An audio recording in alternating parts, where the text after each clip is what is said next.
你有没有发现，很多人的人生好像一直在重播，同样的烦恼，同样的情绪，同样的困境，就像一场梦。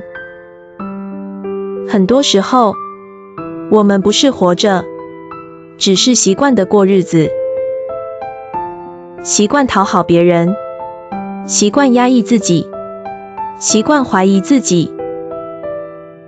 但有一天，当你开始看见这一切，你就像在梦里醒来。